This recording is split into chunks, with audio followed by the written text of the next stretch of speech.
द्या काय सांगत होतो तो, न सोडी रे भाऊ आणि टाकी रे संधी हो. असं आहे म्हणजे जे जे भेटे भूत ते ते मानिजे भगवंत, आणि हाच भक्तियोग जान माझा. जे जे भेटे भूत ते ते मानिजे भगवंत, आणि हा भक्तियोग निश्चित जान माझा. म्हणजे प्रत्येकात भाव परमात्मा आहे, हा भाव.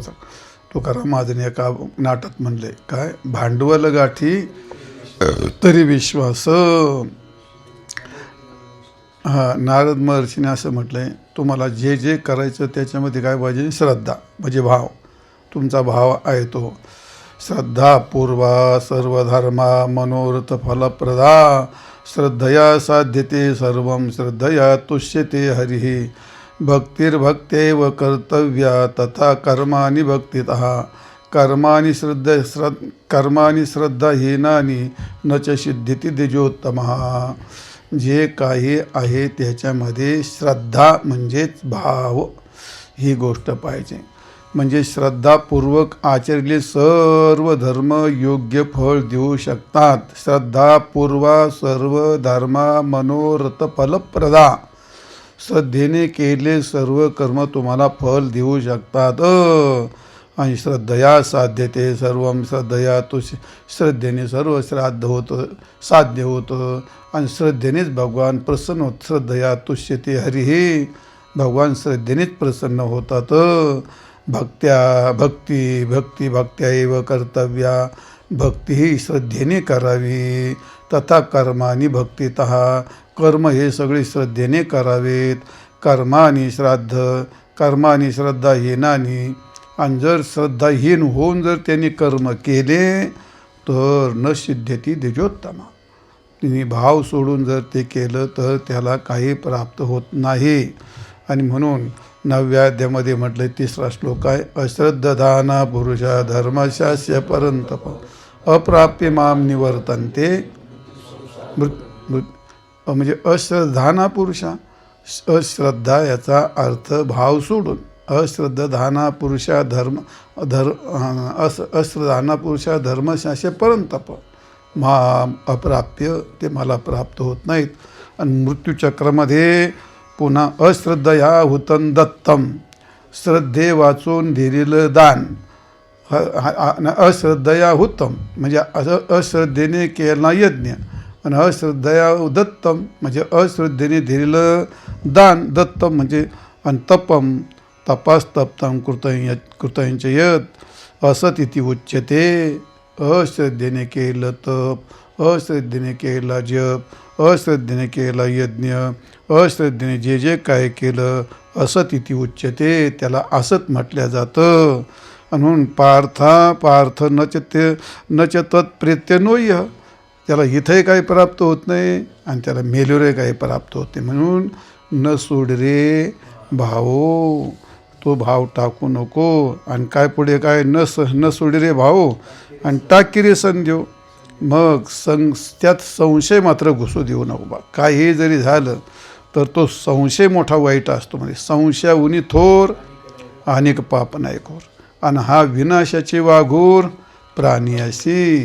तो विनाशच करतो संशय आत्तापर्यंत. तर याकरता कळे न कळे ज्या धर्म तया सांगतो रे वरून, माझ्या विठोबाचे नाम 88 उच्चारा. मग पुढे काय सांगितले ते, न सोडी भाऊन टाकी रे संध्यो. तर या ठिकाणी संध्यो नाम संशय टाकून दे. ते संशयाची गोष्ट एक स्वतंत्र विषय आहे तो. तात्पर्य न सोडी रे भाऊ टाकी रे संध्य हो. आणि पुढे काय आले, रामकृष्ण टाहो नित्य. रामकृष्ण टाहो नित्य पुढे याचा अर्थ काय आहे, मोठे मोठ्याने कंठरवानी इतक्या मोठ्याने आरडायचं. ते किती मोठ्याने आरडायचं, होती जय जयकार गर्जती, काय आहे गर्जती अंबर, नाही आपले काय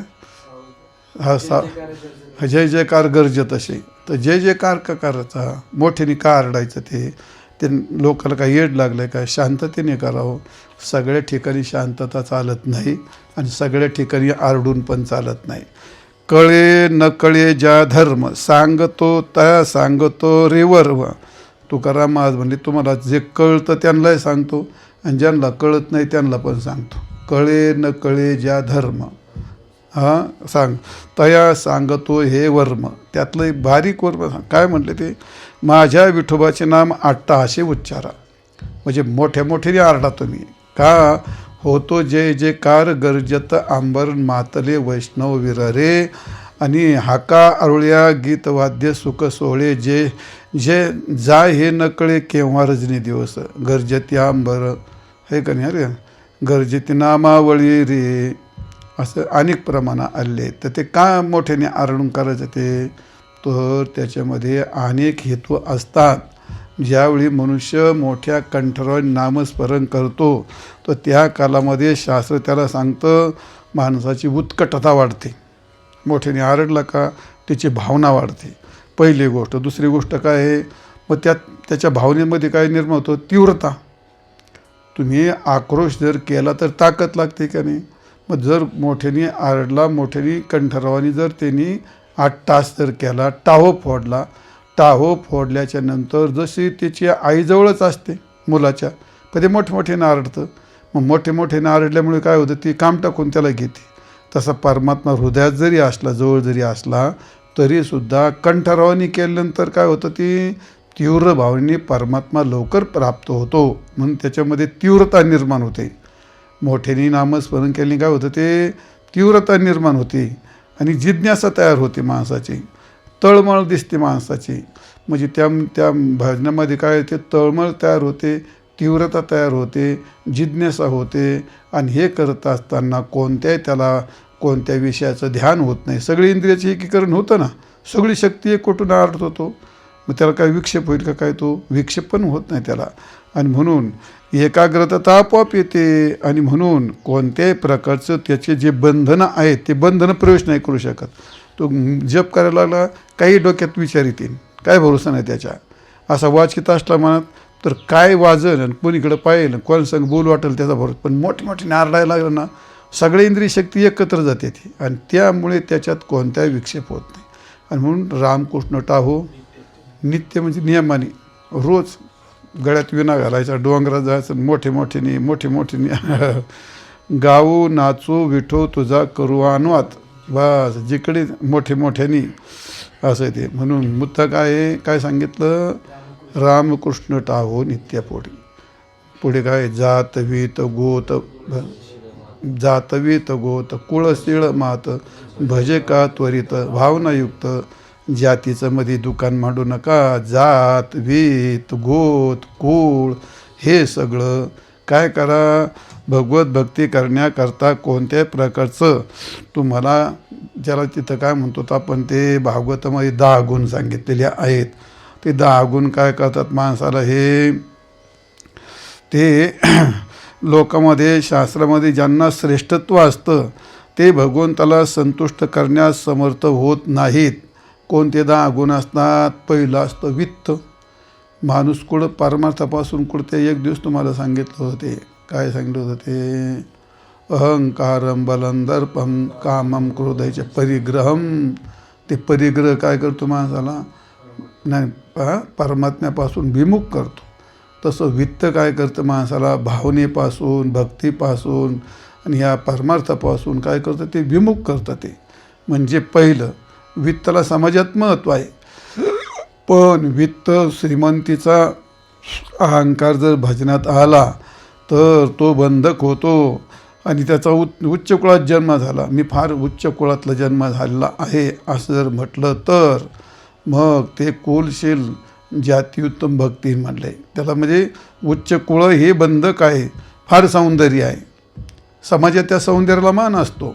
पण सौंदर्य इथं काही काम करतं का, ते नाही. म्हणजेच याचा अर्थ तुम्ही श्रीमंती असली किंवा तुमचं सौंदर्य असलं किंवा तुमचे उच्च कुलातला जन्म असला, तुम्ही फार तपस्वी आहेत असे म्हटले, तपस्वी असले, तुमचं पांडित्य, इंद्रिय सौष्ठव्य, त्याला इंद्र सौष्ठव्य काय, लोकांचे नाक कान डोळे असं सुसंबद्ध बांध असतो, त्याला काय म्हणतो आपण, म्हणजे उत्तम चेहरा, सौंदर्य, सुंदरता. मग त्या सुंदरतेचा पण अभिमान होतो कधी माणसाला. मग सुंदरता असेल तर काय प्राप्त होतं, सुंदरता असेल तर त्याला एखादं स्टेज प्राप्त होईल, सुंदरता असेल त्याचं लग्न लवकर जमेल. म्हणजे काय भगवत प्राप्ती सुंदरतेने होते का? म्हणजे पैशाने भगवत प्राप्ती होते का प्रतिबंध असतो? उत्तम कुलात जन्म झाला तर तो त्याला भगवत प्राप्ती होते का प्रतिबंध असतो? प्रतिबंधच असतो. त्याप्रमाणे सौंदर्य असलं तर ते प्रतिबंधच असतो. त्याप्रमाणे तप केलं असलं, पांडित्य असलं, इंद्रिय सौष्ठवत्व असलं तर हे भगवत प्राप्तीला पुरं पडत नाहीत. उलट ते काय ठरतं? ते प्रतिबंध ठरतं. कांती असेल किंवा प्रताप असेल, एखादा लई शूरवीर असा प्रताप असेल, शरीरातली शक्ती असेल, उद्योग असेल, बुद्धी असेल आणि अष्टांग योगासारखे अनेक प्रकारचे गुण असतील, हे सगळे 12 गुण आहेत समाजामध्ये उत्तमत्व म्हणून सांगणारे. पण हे भगवत प्राप्तीला काय आहेत? प्रतिबंधक असतात. म्हणून जात वेत गोत कुळ सीळ हे सगळं भगवत प्राप्तीला प्रतिबंध ठरतात. त्याच्यावरती ते सोडून टाका. जात वेत गोत कुळ सीळ त्याच्यावर मात करायची, त्याच्यावर मात करायची आणि भगवंताला त्वरित भगवंताचं भजन करायचं. आणि म्हणून सांडुनिया दांभिक लौकिक माझ्या भजनी भावावर ते चोख तो ज्ञाती तो जाती जरी झाला स्वपाक तरी आवश्यक मज पूज्य. ते कुत्र्याच्या जातीचं असलं तरी भगवान सांगतील चालते. हो मला पूज्य आहे, पण तो भाविक असला पाहिजे, पूज्य आहे असं आहे. केवळ जी अपवित्रे ऋषे आणि वानरे, अस्वल वानर हे खूप अपवित्र आहेत, पण तरी माझे भक्त होते त्यामुळे म्या पूजले गवळ्यांची पोरे ताकपिरी रानटी. मी ते गवळ्याची पोरं वानर अस्वल हे का घेतले? त्यांची जाती पाहिले का मी? नाही. मग काय पाहिलं? त्यांचा भावना. त्याला मग त्यांनी जात वीत गोत हे सगळे जे प्रतिबंध येतात हे सगळे प्रतिबंध टाळले त्यांनी. म्हणून याचा अर्थ जो जातीने निश्चित्वा नेला परी भक्तिभावे उंचावला तो मधुरूप पावला पूज्य झाला तिही लोकी. त्यांनी जातीने काय केलं? त्याला निश्चित्व नेलं. जातीने काय केलं? त्याला निश्चित्व नेलं. काही आपले ते भागवतामध्ये आपण कीर्तनात म्हणतो तो विदुर विदुर दासी पुत्र प्रसिद्धो तयाशी आवडला गोविंदो तो वैष्णवा माझी कैची निंदू म्हणावा. मग आता तो जातीने जरी खाली नेला असणार, मग एखादी अंत्यज जाती असते, यौवन जाती असते, अमके जाती असते, पशु जाती असते, गजेंद्र असेल, हनुमंत काय योनी जन्मला मरकट हां त्याशी म्हणावा कनिष्ठ आयसा पापिष्ट कोण आहे? मग ते योनी खाली गेली की त्याला काय म्हणतात? ते जातीनं खाली नेला तो. म्हणजे जो जातीने निश्चित्वा नेला, जातीने त्याला खाली नेलं ते परी भक्तिभावी उंचावला. पण भक्तिभाव जर असेल तर त्याच्यात गेला उंच, तो मद्रुपता पावला आणि पूज्य झाला तीही लोकी. हनुमंतराची गोष्ट, गजेंद्राची झालं आणि पूज्य ती लोकांमध्ये. शबरीची गोष्ट काय? किती गोष्टी आहेत अशा. वेश्याची गोष्ट काय? तो नीच असला तरीसुद्धा जगात पूज्य झाला. विदुरदासी पुत्र तत्वता भावे पडे भगवंता भावो प्रमाण पारमार्था आणि जाती अभिमानता सरेना. मग या ठिकाणी विदुराची गोष्ट ही अशी होती तरीसुद्धा तो जगप्रसिद्ध झाला. भाव प्रमाण पारमार्थ, जाती अभिमानता उपयोगाचे नाही, सरेने तो उपयोगाचे नाही. मज पावया साचो कार्य भाव सरे जाती न सरे. मला प्राप्त होण्याकरता भावाची गरज आहे.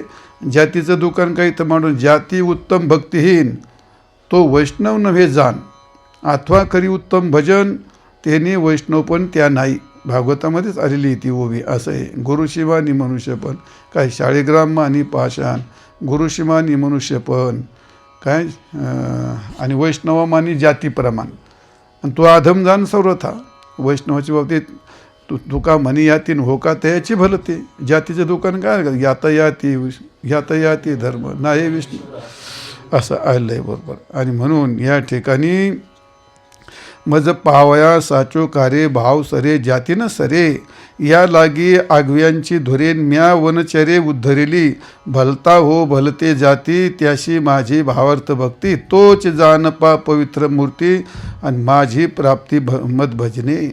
कसा आहे असला भाव असला तर म्हणून जात वीत गोत बाजूला ठेव आणि या ठिकाणी माझं भजन त्वरित कर असं आहे.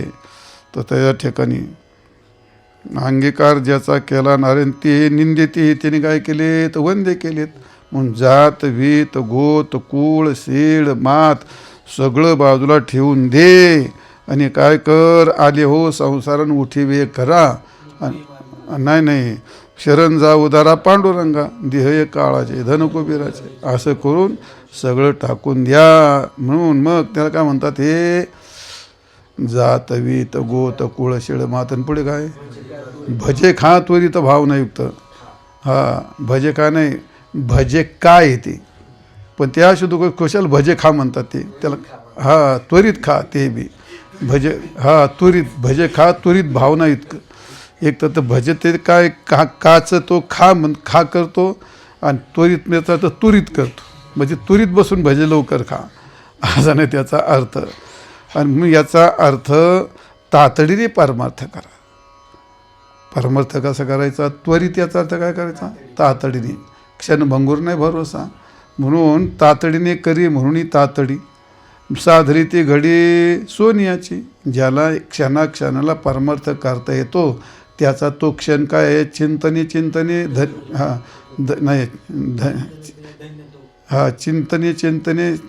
सरे तो धन्य का, असं आहे. चिंतन करत असताना तो गोष्ट असं आहे. मरण येता सावध व्हावेन शोधुनी पावरीनेची वस्तू, अंतकाली जरी करावे साधन, म्हणता नारायण आली तो, म्हणता नागवन आली तो. इतक्या लवकर काय येते, तुकाराम महाराज अंतकाळी ज्याच्या नाम आले मुखा. मग काय शेवटी मुख राम म्हटलं म्हणजे झालं ना मुक्त. अरे बाबा येड्या, तू नागवलास. मग तू म्हणशील भाऊ एवढं काय लवकर भावना करायची, त्वरित कायला करायचं, करू नंतर शेवटी राम राम म्हणू. तसं जर म्हणशील तर अंतकाली जरी करावे साधन, शेवटी करावे. म्हणता नागवण आली मग तुम्ही तर नागवली, तुमचा काय उपयोग नाही झाला. म्हणे काळाचे खाजुके जाणीके काय, धरू नको माया सर्व थवे. एक म्हणजे माणसाचं शरीर कधी जाईल याचा भरोसा नाही. तुकाराम महाराजांनी एक उदाहरण दिले पोरं. कोणतं, शेतकरी असतात आणि पेरणीचा वापसा झाला का, जर प्रेत पडलं तर ती झाकून ठेवतात आणि पहिली पेरणी करून येतात तर मग त्याचं दहन करतात. ते तसं का आता नाही तसं कोणी करीत म्हणा, पूर्वी करायचं का. जर वापसा झाला आणि पेरायची वेळ आली आणि जर ते प्रेत जाळायच्या नादी लागला आणि जर का पाऊस आला, ते 6 महिने उघडत नव्हता पाऊस. मग वर्षभर काय खायचं, लेकरवाळ मरते ना उपाशी. त्याच्याकरता मढे झाकुन्या करीती पेरणी, असं आहे. मढे झाकुन्या करीती पेरणी, कुणबियाची वाणी लवला हो. जातवान कुणबी असतो तो मढे झाकतो, टपकन पेरणी करून घेतो. तसं नरदिया आलाय, वेळ थोडी आहे, टपकन त्यांनी परमार्थ करून घ्यावा. ते मड झाकून ठेवा बाकीचं, असं. या परी करी स्वहित आपले, आणि जयाशी फावले ज्याला नरदेह प्राप्त झाला त्यांनी या पद्धतीने ताबडतोब परमार्थ केला पाहिजे. करावी तातडी परमार्थाची. आणि कसे करायची, भावनायुक्त. म्हणजे या जात वीत गोत कुळशीळ मातन भजे का त्वरित, असं भावनायुक्त करायचं. सेवा ती आवडी उच्चारावी नाम, असं आहे. आणि भेद काम बाकी दुसरं काय करू नका, असं आहे. तो का म्हणे देवान चिंतन हे तुझी सेवा, क्षणाक्षणाला अशी गोष्ट करावी. जाऊ द्या, तात्पर्य काय सांगायचं ते काही नाही. जात वीत गोत कुळशीळ मात आणि भजे का त्वरित भावनायुक्त. शेवटी माऊली म्हणतात, ज्ञानदेवा ध्यानी मनी आणि वैकुंठ भुवनी, माझ्या ध्यानामध्ये आणि मनामध्ये दुसरं काही नाही तर काय, फक्त वैकुंठ रामकृष्ण. आणि त्याचं शेवटी काय ते वैकुंठाला जातो, असं आहे. म्हणजे वैकुंठ भुवनी घर केले, ज्ञानदेवा ध्यानी रामकृष्ण म्हणून वैकुंठ भुवनी घर केले. तर वैकुंठाची गोष्ट काय, तर त्याचं कसं, ध्यानी आणि मनी. ध्यान याचा अर्थ ध्यानात परमात्माचा आहे आणि मनातही परमात्माचा आहे. आणि वाणीतसुद्धा कोणी रामकृष्ण, ध्यानात म्हणजे ध्यान करताना. आणि एरवीसुद्धा मनामध्ये कोण, रामकृष्ण. आणि वाणीमध्ये सुद्धा कोणी, रामकृष्ण. म्हणून पांडुरंग ध्यानी, पांडुरंग मनी. जागृत स्वप्नी तिन्ही अवस्थेमध्ये वाणी आणि मन, आणि वाणी मनात आणि ध्यानातसुद्धा एक परमात्माच पाहिजे. विठ्ठल जागृती स्वप्न सुषुप्ती सुबुद्धी आनंदजनेन ती विठ्ठलेवन, असं ते. निद्रा जागृत स्वप्न तिन्ही ध्यानी मनी असं जे असतं म्हणून याला म्हणतात. मग तिने असं जर केलं तर काय, वैकुंठ भुवनी घर केली. तो वैकुंठामध्ये काय करतो, घर करतो. म्हणजे वैकुंठ काय, रामकृष्ण आम्ही रंगले जनरन तुका म्हणे घर वैकुंठी. त्या जे भगवंताचं नामस्मरण करतात त्यांचं घर कुठं असतं, शेवटी वैकुंठामध्ये त्यांचं घर असतं बरं का. तयाशी उत्तम ठाय पै वैकुंठ ठाव पै वैकुंठी आणि वसे नामकंठी सर्व काळ. जे नामस्मरण करतात त्यांना भगवान शेवटी वैकुंठातच नेऊन ठेवतो. वैकुंठ पंढरपूरात का म्हणले नाही. हे वैकुंठ कुठलं येतं, याला म्हणतात लोकवैकुंठ. लोकवैकुंठ याचा अर्थ वैकुंठाचं वर्णन केलं आहे. त्या ठिकाणी एकनाथ महाराजांनी वैकुंठाचं वर्णन केले. थोडं सांगतो तुम्हाला वैकुंठ कशाला म्हणतात. वैकुंठात काय काय आहे ते. वैकुंठ जाना साचार सर्व लोक वरिष्ठ वरण त्याहून परते नाही पर या लागे परात्पर म्हणते त्या. ते वैकुंठापेक्षा श्रेष्ठ लोक कोणताही नाही आणि त्या जे लोक राहतात त्यांच्यापेक्षा श्रेष्ठ कोण नाही म्हणून त्याला म्हणतात परात्पर, सर्वात मोठं. तेथे परमात्मा नांदे स्वयंज्योती. ते प्रत्यक्ष परमात्मा असतो म्हणून त्याला काय म्हणतात वैकुंठ. त्या वैकुंठाची वैभव स्थिती वर्णिता खुंटली परीची गती. तिथे चारही वाणी खुंटून जात्याल एवढे त्याचं वैभव असतं. या लागे म्हणते वैकुंठ लोक. ज्या लोकांचे ठाई क्लेश मात्र प्राण्याशी नाही. दुःख म्हणून तिथं काही जन्माला येत नसतं. दुःख मोहाची वार्ता काही कोणी स्वप्नी न देखती. तिथं मोह म्हणून मोह नाही, दुःख नाही, द्वेष नाही, कोणत्याही प्रकारचे काही नाही त्याचं न देखते. नित्य देखता हरीचे पाय. आता परमात्म्याला पाहिले होते काय, त्याच्यात दुःखच नाही कनी. तो का म्हणे त्याचे देखिले पाय आणि मग दुःख जाय सर्व माझे. तिथं काय आहे, तिथं दुःखाचा काय प्रश्न येतो त्याचा त्या ठिकाणी. क्षुधा तृषा जिरुडी जायेन मोह क्लेश काहीचा आहे. तहान लागत नाही, भूक लागत नाही. कुठं पंढरपुरात नाही, लोकवैकुंठामध्ये. असे आनंदे नांदताये वैकुंठ लोक. वैकुंठाचे नाव घेता काळपळे मागोता. तिथं मरणसुद्धा नाही. तेथे कैची भयाची वार्ता जे निर्भयता नांदे पै. ज्या लोकांची निजस्थिती शुद्ध सत्वे जनवर्तती. रजतम मिश्रित गती. ज्या लोकाप्रती आशेना तिथं रज नाही, तम नाही, सत्व नाही, कोणते त्रिगुण नाहीत, कोणता द्वेष नाही, काही नाही. तिथं एकदम नवल त्या लोकीची ठसा. वैकुंठामध्ये काय असतं म्हणले, बाल तारुण्य वृद्ध दशा तेथे नाही. मग सर्व चिरतरुण असतात. नाही तेथे तिन्ही अवस्था. क्षय आहे कायसा तेथे जाणे जे. अरे तर मरायचंच नाही तर प्रश्नच कुठे असतं. क्षय व्हायचं काही कामच नाही. लक्षात ठेवा वैकुंठात काय काय असतं. तिथं सांगितलं पाठीमागं, राग नाही, द्वेष नाही, मोह नाही, आनंदच आनंद आहे. तिथं तारुण्य बाल नाही, तारुण्य नाही, वृद्ध नाही, तिथं क्षय नाही, त्यामुळे इथं मरणही नाही. ते समूळ माया. तिथे काय समूळ माया नाही. मग तिथं अज्ञानाचा पण प्रश्न येत नाही. कली विक्रम कायचा तेथे. मग कली तुमच्यावर काय प्रभाव करणार, तिथं काय नाही. मोह लोभ आदी द्वेष पाहे. तिथं मोह नाही, लोभ नाही मायेच्या ठाई वर्तती. जेथे उगम नाही मायेचा. जिथं मायाच नाही, अज्ञानच नाही, तर मग तेथे राग दशे ठाव कायचा. परमानंदे पूर्ण साचा आणि हरिप्रियांचा समूह नांदे. भक्ती प्रतापी जे आतिले या लागे ते देव दैत्य पूजले. म्हणून माया मोहातीत झाले. आढळ बसले वैकुंठ भुवनी घर केले. ध्यानदेव ध्यानी रामकृष्ण मनी. आणि वैकुंठ भुवनी काय केले त्यांनी, घर केले. वैकुंठ हा सर्वोत्तम सर्वश्रेष्ठ विष्णू भगवान त्या ठिकाणी राहतात. त्याला सगळ्या बाजूनी कशाचं आवरण आहे, ते जलाचं आवरण आहे. आणि त्यामुळे दैदिप्यमान आहे, सर्व धर्माने युक्त आहे. तिथं अनेक प्रकारचे दिव्यरत्न आहेत, अनेक प्रकारचे बेमना आहेत, अनेक प्रकारचे वर्णन केले आहेत भागवतामध्ये, पुराणामध्ये. असं जे वैकुंठ आहे त्या वैकुंठात तो नामधारक त्या ठिकाणी राहतो. तयाशी उत्तम ठावपै वैकुंठीन वशे नामकंठी सर्व काळ. जो नामस्मरण करतो त्याला शेवटी वैकुंठ प्राप्त होतो. म्हणून ज्ञानेश्वर महाराज म्हणतात, ज्ञानदेवा ध्यानी रामकृष्ण मनी. वैकुंठ भुवनी घर केले. हरिमुखे म्हणा पुण्याची गणना कोण करी. पुंडलिक वरदा हरी विठ्ठल श्री ज्ञानदेव तुकाराम माऊली ज्ञानेश्वर महाराज की जय.